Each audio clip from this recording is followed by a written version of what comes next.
بسم اللہ الرحمن الرحیم۔ سورۃ الجمعہ۔ اس سورہ مبارکہ میں 11 آیات اور 2 رکوع ہیں۔ یہ سورت مدنی ہے۔ شان نزول سورۃ الجمعہ۔ یہ سورہ مبارکہ مدینہ طیبہ میں جمعے کے روز نازل ہوئی۔ اس کی آیت نمبر 9 میں الجمعہ کا کلمہ ہے، اسی کو اس سورت کا نام تجویز فرما دیا گیا۔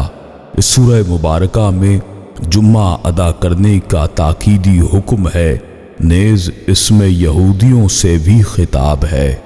مضامین سورۃ الجمعہ: اللہ تعالی کی تسبیح اور اس کی صفات حمیدہ کے بیان سے اس سورت کا آغاز ہو رہا ہے۔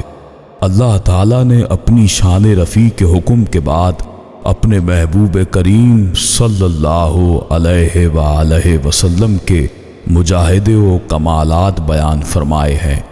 امیین کا ذکر کر کے یہود کے اس زوم باطل کی تردید کر دی جو یہ خیال کیے ہوئے تھے کہ نبوت فقط اسرائیل کے خانوادے کی جاگیر ہے، کوئی غیر اسرائیل نبی ہو ہی نہیں سکتا۔ بتا دیا کہ نبوت اللہ کا فضل ہے، وہ قادر و مختار ہے، جس کو چاہے اپنے فضل سے سرفراز فرما دے، کوئی اس کو ایسا کرنے سے منع کر سکتا ہے اور نہ کسی کو اس کی عطا پر معترض ہونے کا اختیار ہے۔ اس نے اپنی مہربانی سے امیین میں ایسا جلیل القدر رفیع الشان رسول صلی اللہ علیہ وآلہ وسلم مبعوث فرمایا ہے، جس کی خیرات و برکات کا یہاں ذکر خیر ہو رہا ہے۔ جو آیات ربانی پڑھ کر سناتا ہے، یہ وہ مینار ہے جس سے تا ابد رشد و ہدایت کی شعاعیں نکلتی رہیں گی۔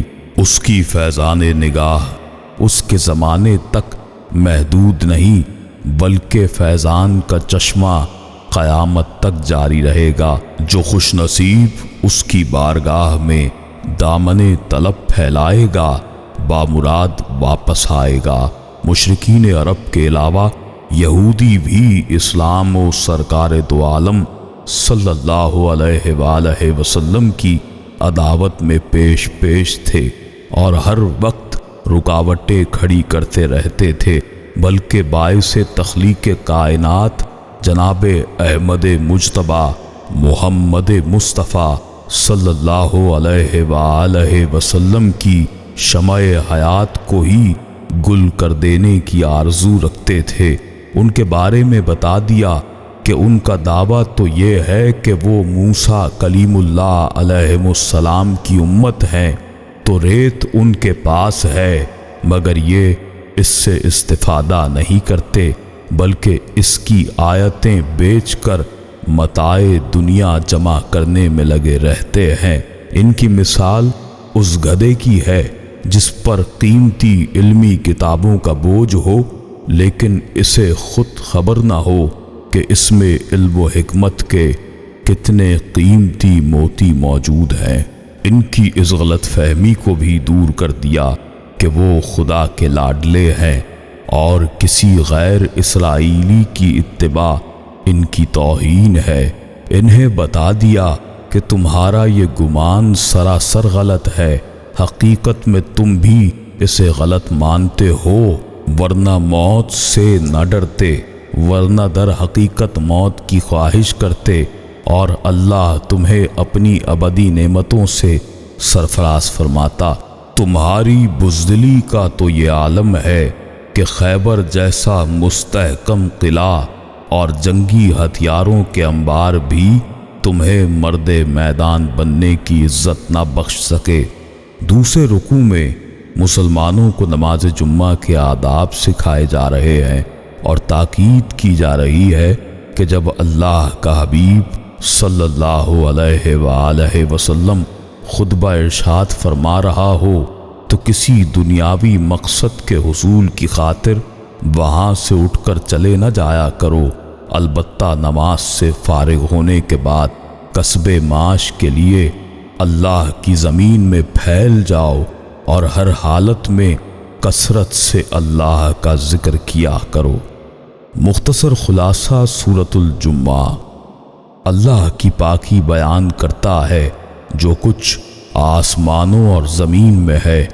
بادشاہ کمال، پاکی والا، عزت والا، حکمت والا وہی ہے جس نے ان ان پڑھوں میں انہی میں سے ایک رسول صلی اللہ علیہ وآلہ وسلم بھیجا کہ ان پر اس کی آیتیں پڑھتے ہیں اور انہیں پاک کرتے ہیں، انہیں کتاب و حکمت کا علم عطا فرماتے ہیں۔ بے شک وہ اس سے پہلے کھلی گمراہی میں تھے اور ان میں سے اوروں کو پاک کرتے ہیں، علم عطا فرماتے ہیں جو ان سے اگلوں سے نہ ملے، وہی عزت و حکمت والا ہے۔ یہ اللہ کا فضل ہے، جسے چاہے دے، اللہ بڑے فضل والا ہے۔ ان کی مثال جن پر توریت رکھی گئی تھی پھر انہوں نے اس کی حکم برداری نہ کی، گدھے کی مثال ہے جو پیٹھ پر کتابیں اٹھائے، کیا ہی بری مثال ہے ان لوگوں کی جنہوں نے اللہ پاک کی آیتیں جھٹلائیں، اور اللہ ظالموں کو راہ نہیں دیتا۔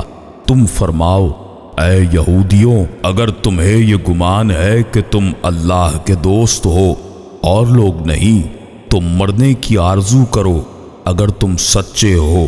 وہ کبھی اس کی آرزو نہ کریں گے، ان کرتوتوں کے سبب جو ان کے ہاتھ آگے بھیج چکے ہیں۔ اللہ ظالموں کو جانتا ہے۔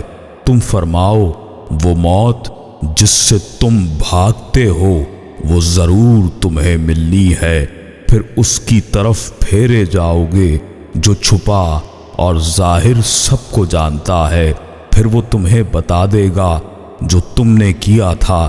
اے ایمان والو، جب نماز کی اذان ہو جمعے کے دن تو اللہ کے ذکر کی طرف دوڑو، خرید و فروخت کو چھوڑ دو، یہ تمہارے لیے بہتر ہے اگر تم جانو۔ پھر جب نماز ہو چکے تو زمین میں پھیل جاؤ اور اللہ کا فضل تلاش کرو اور اللہ کو بہت یاد کرو، اس امید پر کہ فلاح پاؤ۔ اور جب انہوں نے کوئی تجارت دیکھی یا کھیل دیکھا اس کی طرف چل دیے، تمہیں خطبے میں کھڑا چھوڑ گئے۔